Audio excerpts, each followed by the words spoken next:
आज हम महाराजा अग्रसेन की 5148वीं जयंती मना रहे हैं। ये हमारा 3 दिवसीय कार्यक्रम चल रहा है। प्रथम चरण में हम 3 अक्टूबर को महाराजा अग्रसेन जी, लक्ष्मी जी और गणेश जी की पूजा अर्चना किए थे। उसके बाद द्वितीय चरण में हम लोगों ने 26 और 27 अक्टूबर को खेलकूद प्रतियोगिता का आयोजन किया गया था, जिसमें हमारे समाज के बहुत बच्चों, महिलाओं और बड़ों ने हिस्सा लिया था। उसके बाद आज जयंती का मुख्य कार्यक्रम हम आज मना रहे हैं, जिसमें आज सुबह शोभा यात्रा निकाली जा रही है, जो कि हमारी मूलचंद जान ब्याह भवन से शुरू होकर तेरहपंथ भवन में समाप्त होगी।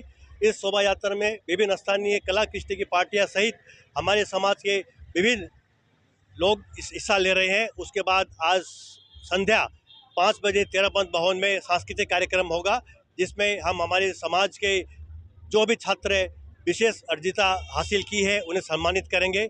उसके साथ ही हमारे समाज के बच्चे और बड़े सांस्कृतिक कार्यक्रम में हिस्सा लेकर विभिन्न राजस्थानी प्रस्तुतियाँ देंगे। उसके साथ हमारे असम की भी प्रस्तुतियाँ रहेगी और अंत में महाप्रसाद के साथ आज का कार्यक्रम संपन्न होगा। और आज के हमारे इस जो कार्यक्रम हो रहा है, इसके हमारे जो अध्यक्ष हैं मनोज जी हरलाल का, सचिव विकास जी सुरेखा एवं हमारे विशिष्ट सदस्य प्रेमनाथ जी हरलाल का हमारे साथ उपस्थित है, जिनका मार्गदर्शन हमें पूरा मिल रहा है, जिनके मार्गदर्शन में आज सारा कार्यक्रम संपन्न होगा।